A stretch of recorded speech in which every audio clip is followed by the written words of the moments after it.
So the word flow state has become a really overused word, really. It's everywhere from your yoga circles, Pilates, movement, mindfulness, from a peak performance standpoint in that athletic world, sort of known as the zone, and even in like your Silicon Valley tech worlds, they're kind of talking a lot about flow state as well. And if you speak to a scientist, a sports psychologist, there is now a scientific understanding of this state. This state can be best explained as this total immersion, this mindlessness connected to the activity or task at hand, and just this something channels through us. We hit this, the science would show it's kind of a neurochemical cocktail. There's a certain brainwave activity that is occurring in the body, and the science kind of shows us how to trigger it somewhat. Now, this is definitely, the science suggests, this is the peak state. The peak state of activity, performance is this flow state. If you look at the neurochemicals, it's kind of this relaxed, we get a lot of the chemicals that we maybe get with marijuana and different things for the relaxation, but we also get some chemicals popping through that we get in coffee. So there's kind of this yin and yang connection of just relax, surrender, but focus, egolessness in this activity. Now, I agree, this is definitely the peak state that we can reach in a physical activity or even a creative activity, writing music maybe, or doing great art. However, I'm here to tell you that we don't have to use this flow state for select little niches or activities in our life. The Taoists 2,500 years ago also talked about this flow and all the same principles, but they believe this is a way to live our life. So where did the word flow come from? It originated 2,500 years ago. Allegedly a man named Lao Tzu, which translates to old man or old child, is another translation, which is interesting, which we'll talk about later. And he came up with 81 verses, which is essentially a philosophy on how to live our life. It is called the philosophy of flow because it really talks about connecting with nature, living in harmony with the forces of all things and kind of flowing with it. Where in modern day, most people resist and try and force and control and want and full of desires. They're really going against the natural way of things. We are very impatient. We're the way of nature. It's like try and grow a crop in the wrong season. Okay, you're going to have problems. And this is working with nature. Yet we're in a society that wants everything now. We want to force, shouldn't, everyone should be doing this, we should be doing that, right, wrong. Where from a Taoist point of view is let go, let things evolve as they may, and work with these forces and live a blissful, effortless, magical life. And I've been practicing this now for a couple of years, and I was probably the least flow person that I know. I was trying to force, I was very agitated, too many desires, frustration, now, impatient, never in the moment. So if I can kind of experience some of the bliss that comes with living in Tao, I believe anyone can. So what is it to live within the Tao? So there's many explanations of this. There's the Tao Te Ching, which Lao Tzu put together, is the most translated text in history outside the Bible. It is said to be the wisest book ever written. And what's fortunate is it's almost like it's very poetic and very hard to interpret. And every time you read it as your study, your meditation, your Zen, your Tao practice deepens, you kind of find new awakenings or new messages within the book. Fortunately, there has been a lot of translations or interpretations of what Lao Tzu was trying to communicate through these verses. And this has been a great way for all of us, myself included, because if you look at texts like Wayne Dyer wrote his interpretation probably most famously, he spent 2 years interpreting it every day, meditating on each verse, channeling this energy, this understanding, before putting together his interpretation. So for someone like me to try and put, especially when you're learning, to try and put these verses together is a tough task. So it's great that there's these spiritual teachers that have put it together. Alan Watts, we've all probably heard his motivational clips on YouTube at some point, was another famous Taoist. Bruce Lee was also a student of Taoism. So they're probably Dyer, Alan Watts, Bruce Lee are the most famous modern day Taoists, I guess, of prominent, presence in the digital world or media or the world as we know it. So if I had to break it down into 3 principles to live in Tao, number 1 is to live your true nature. It is, and it's funny, if you look at the yogis, multiple schools of thought on the the philosophy or the purpose of yoga, many schools will say it's self-actualization, figuring out who you are, your true expression of yourself, your dharma, your purpose, and living it. The Tao, just next door, essentially, on a global scale, understood the same thing. So they're all about self-actualization, figuring out who you are, what is your true nature. They believe we come into this world with this natural spirit, these gifts, these talents, this dharma, if you like, this purpose. And when we mix that with our animal nature, our animal form, and we go through life in this perfect balance, expressing the true self, the spirit, we're going to be very fulfilled. We're going to be in harmony. We're going to be very lit up. Everything is going to be on the way. And what I've found in my experience with life is the Tao will bring you back to purpose, sometimes in the ways we don't like. For me, it was bankruptcy, breakdown. Everything kind of collapsed in my existence because I wasn't on my path. I wasn't on the way. And what I thought was the worst moment in my life, the worst thing that ever happened to me, I now see as the most magical, the best thing that ever happened to me, because I had to rediscover who I am. What are my skills, my values, my dharma, my interests, and we've developed a process on helping discover that. And I was very lucky to go through that process and figure out who I am really, in my truest essence, not who society, our ego, all these constructs have influenced me on who I think I want to be. So that's number one, is to figure out your true nature, to live it, to live in spirit. You'll live an inspired life. If you're not inspired, you're probably not in spirit. You're in someone else's spirit, or not spirit, you're in their construct, doing what they think you should do, or you've fallen into studying something you didn't really want to do, but you were told as a kid this is successful, this is what success looks like, X, Y, Z, so you go and live that path. So if you look in the animal kingdom, we are the only animals that get choice, and this is why I think, to my knowledge, we're the only animal or species that suffers mentally depression like we do. So that's number one. Number two is to connect with the way, to connect with, I guess you would say, the way of all things. Now, I'm not going to try and explain it, because the first verse says, he who tries to explain to the Tao does not understand the real Tao, because it is beyond comprehension. It is the force that created the Big Bang, something beyond that we may never comprehend. It's the physical construct, the spiritual, the metaphysical, it's everything, the workings of all things, which no one fully understands. But to live within the Tao is to work with the forces of nature. An obvious example is one we just mentioned. You want to crop in the right season. But also you want to understand the cycles of your life and ride them out. Go with the flow of the cycles of your own life. And an example would be, one of the cycles we've all felt is the pandemic and the effect that had on everyone. So from a Taoist perspective, they may say this is a great time to go inward, to learn, to study, to go into meditation, to go more wholesome, to go more health focused. So in many ways, the Taoists could argue that COVID has a lot of divinity behind it.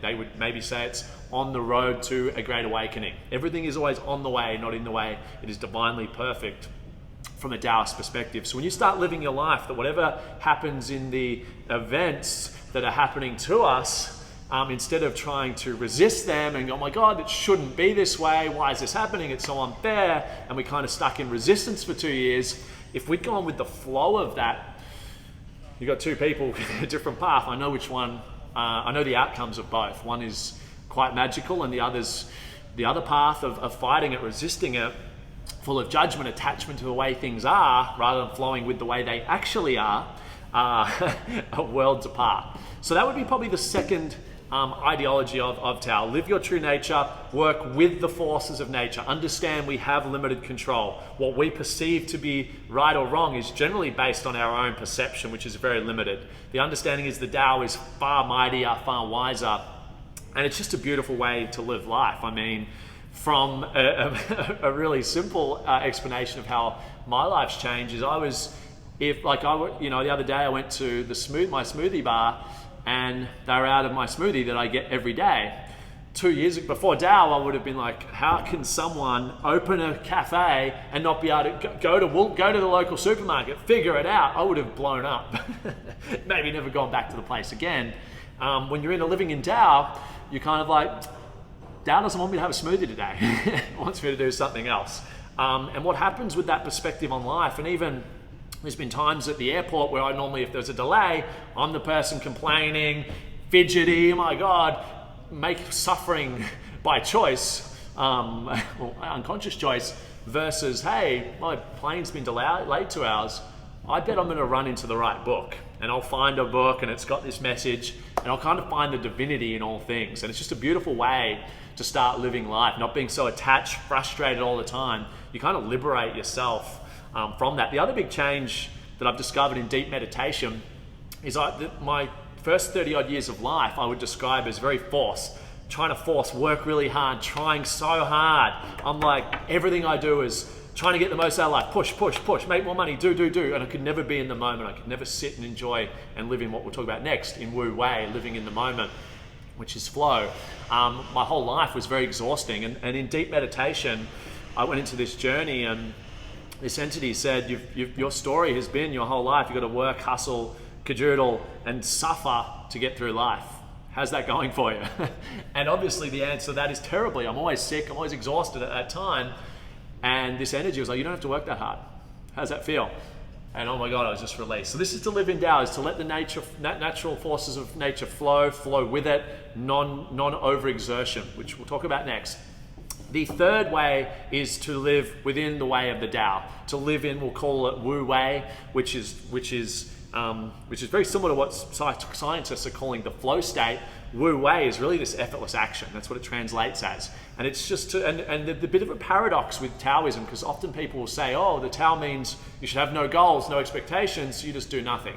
Well, that's not actually what Lao Tzu was trying to say at all. He was, if anything, if you really read deeper into the text, he would say, hey, the sun rushes for no one, it cruises, it's at a steady, slow, calm pace, it rises very slowly, but it nourishes the entire planet. So that was Lao Tzu's message, in my opinion, that we can achieve great heights. We can make massive impacts in the world, but we don't have to suffer, hustle, and buy into this hustle culture to get there. We can really enjoy the journey, slow down, be more effective. And in Wu Wei, or peak performance of the flow state, it is a relaxed state. Okay, your neurochemicals, your brainwaves are quite relaxed, that alpha theta dreamy state with little shoots of gamma, which is focus, which is really interesting. So really, how we are in flow state in this peak performance, relaxed in the moment, why does that have to be just in an activity? We can live our whole lives in this slowness, stillness. And what happens when you slow down, which is one of the ways of the Tao, we harmonize with nature. All our senses are enhanced. I was the last person in the world to smell the roses and enjoy it. Where now, since my Tao practice, slowing down, breathing, being aware of the senses, life is 1,000,000 times more blissful for me, because I'm experiencing the magic, the beauty, the awe of life. And you can look at a Taoist meditation, which is based on smiling, soaking in appreciation, seeing the childlike magnificence, the curiosity in all things, living in awe, not just seeing this coffee as I'm tired, but rather seeing the awe. You can see the awe in a coffee, that this bean may have been harvested out in Colombia, wherever, anywhere in the world. It's made all its way through multiple processes. It's maybe made away on a plane, boat, whatever. It's been brought here. All the journey, the milk that's gone into it, although it's probably not processed very well, has made it into my cup. So this is just starting to see the awe in everything, the magic of life. Looking at your dogs and not being like, oh, an annoying 2 little dogs I've got to feed. No, it's, wow, how are we on this planet that's shooting through space, and these little creatures have learnt to blend in and give us so many lessons and joy. So when we start to see the world in the lens of the Tao, I would go as far as saying suffering ends. Not ends, but when everything's on the way, when you're slow down and can enjoy all moments. I remember I would rush every task. Every task had to be done quick. Now I can slow down. I'm still working on it every week. I'm working on it, getting better. I can actually embrace into a moment and work properly, enjoy it, release that tension, that suffering I put on myself of pressure, speed, rate. It's like being a mouse on a wheel. You're racing against no one, just burning yourself out. So that is a little bit to what it is to live in Wu Wei or with the Tao. It's also to live in awe, appreciation, gratitude, some cliches, but it is a very grateful, humble practice, and there's a humility that comes with it. One of the other key lessons in the Tao is to not compete. And I really went, well, we got to compete. It's business. And if you don't compete, you might not survive. But the Tao is really an abundance mindset. It's like us here in this studio here, we're running the Flow studio. It's not about us having however many members and next door having X amount either. It's about us all singing the same song, creating evolution, improving the world, enlightenment, whatever way you want to look at it. And we're all just on the same journey. We're all from the same spirit. We're all energetically connected to this source that's beyond our comprehension, this spirit. And we're all just trying to live better. We're trying to be happy. We're trying to do good things. And there's enough space in this world for a lot of people to also do the same. So that non-competing, non-striving, no goal setting, you could argue, is a teaching of the Tao, but that can be misinterpreted as a lazy, non-caring, go with the flow. It's not necessarily. It's all about yin and yang. They were the first people. This is the last point, which is kind of the fourth point, is they were the first recorded people to really understand the forces of nature that control all things. The yin and yang controls all aspects of life. There is a duality. Happy is only happy because they're sad. Night, day, hot, cool, masculine, feminine. These energies exist in every aspect of life. You can see that in electricity. And they understood this a very, very long time ago. So when you begin to embrace both sides, there's not so much good or bad. You're not stuck as in judgment, should and shouldn't. You're just seeing the balance of all things. And basically that's where peak performance lies. We live in a world which is all yang. So yang would be masculine, drive, rush, coffee, intensity, workout, hit, go, stress, notifications. These are all yang principles. And we at Flow, we view all aspects of movement, diet, mindset, physiology, lifestyle in those yin and yang balances. And what the East has discovered, if there is an imbalance of yang, nature will force balance, and it will force it in all the ways we don't like. Flus, viruses, back pain if you're overtraining, injury, depression, whatever it may be, nature will always create homeostasis. Just like in the body, your body is always fighting to create perfect homeostasis. Acid-alkaline balance, okay? Oxidation, antioxidants, inflammation, anti-inflam. There's a million examples that we can use. So when you start to see life of all things in this perfect balance, we can stop burnout. So for example, Tom Brady, I've seen some articles, the Tao of Tom. How has he gone to 45 or 44, whatever he was, winning a Super Bowl? Well, he says very clearly in his book, and he didn't use the word yin and yang, but basically he did without using the words, was whatever he does physical performance, which is yang, go, he balances equally with yin, which is decompression, rolling, massage, meditation. He was a big yogi. So you look at someone like that, they've been able to extend their career by 10, 15 years through understanding the balance, where most athletes are all yang. Yes, they do some recovery, but it might be 9-1. But that's slowly getting better as science catches up to these facts. So that would be an example. If you're in mental suffering, generally your mental suffering will come from lack of seeing the Tao, lack of seeing the divine order, okay? But it will also, you'll have an imbalanced perspective, perceiving way more negatives than actual. Okay, so for example, kids can be very emotional. So something, and for my example, my mum what I perceived was unfairly treating me in one or two scenarios as a child. I started developing the story that mum and women mistreat me. But that was just a massive imbalance in my perspective, because actually there was an imbalance. My mum did 10,000 times more good things for me than bad. And also, it was part of my divine order. So when we create the yin and yang and we find that balance, we come to harmony. Balance is harmony. Okay, we're looking for harmony from the Tao in all aspects. When I'm in harmony, what is harmony in life? It's going slow. It's calming down. It's relaxing. It's meditation. In meditation, we can slow our breath down, find that tranquility. Now we're in harmony with the energy of the universe. This is when the magic, synchronicities start to happen. When you're go, and you're out of balance and you're out of harmony, nothing good happens. Like very rarely. You don't get the synchronicities. You don't see the right people at the right time. You're too in the matrix. You're in the construct. Okay? It's in that perfect harmony. When you're in the Tao, you can almost work. You feel the Tao running through you, guiding you. You feel messages come from maybe a higher spirit, guides, whatever you believe in, which the Tao did believe. We can, in this silence, we can channel spiritual guidance from our higher self. Spirit guides the Tao, the universe. It can work with us. So we're always looking to be in harmony with the Tao. Do no harm. Be in harmony. Humble. Compassionate of others. Treat others like you want to be treated. Don't hoard things. Give. Complete that reciprocity of that give and take. That cycle of giving and receiving. So these are all some of the magical, teachings of the Tao.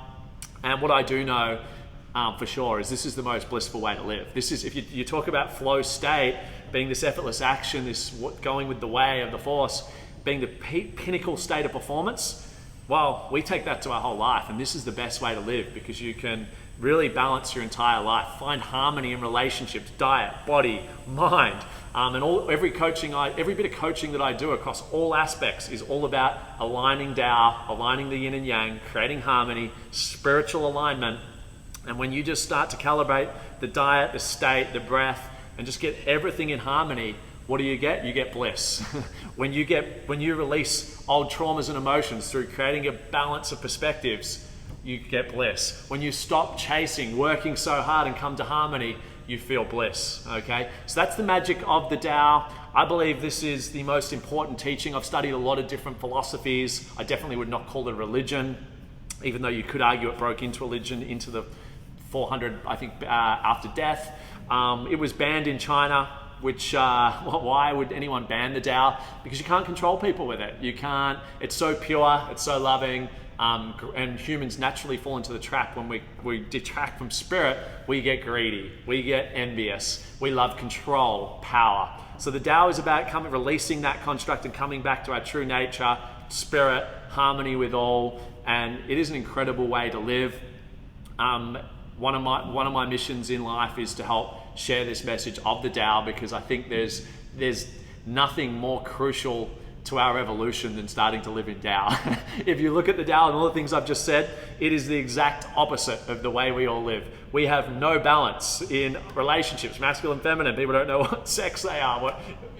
That's a whole topic for another day. We look at our diet, it's all yang, it's all exhaustion, it's all depleting, it's out of balance, the body gets sick. Our movement, we're falling into the trap of doing HIIT workouts, run, I need to sweat, which is a compensation for the imbalance. We're always injured, we're always sore. We're on social media, need more, dopamine, more, need to have things, stuff. And we exhaust ourselves, we get sick emotionally, physically, spiritually, depressed, dark night of the soul, which I'll do a whole video on, and we fall into these forces of nature forcing the balance. But then we just repeat the cycle, and we keep suffering, and we wonder why the body is in dis-ease, and we're full of dis-ease, cell mutation, depression, anxiety, feeling down, lost, angry, frustrated, hurt. And it's all really clear why, because of these imbalances. We do not live with the flow. We're always trying to force our own will on everyone.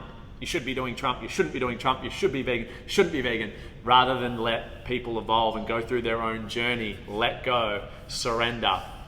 And these are all big, obviously, philosophies of flow, is to really surrender, to let go, work with the forces of ourself, nature, yin and yang, and that's when we tap into the bliss. In the flow state, we have lots of energy. It's restorative. When we're in yin and yang balance, we restore, we rejuvenate, we relight, we have a lot of chi or prana channeling through the body. And if I had to do an extra point on what's Tao philosophies, it is breathing in this energy, getting it through our energy center, moving it through the body, letting the Tao live through us, live in spirit, live inspired, live a loving life in awe, unaffected by events, working with all good or bad perception of events, and just living a great harmonious life and having a positive impact on the planet, because we need to live in harmony with the planet and our souls and others, and that's really what the Tao is about. So if you would like to know more about the Tao, flow, a flow perspective or a Tao perspective on all aspects of life, make sure you've subscribed to the channel, because there'll be a lot more info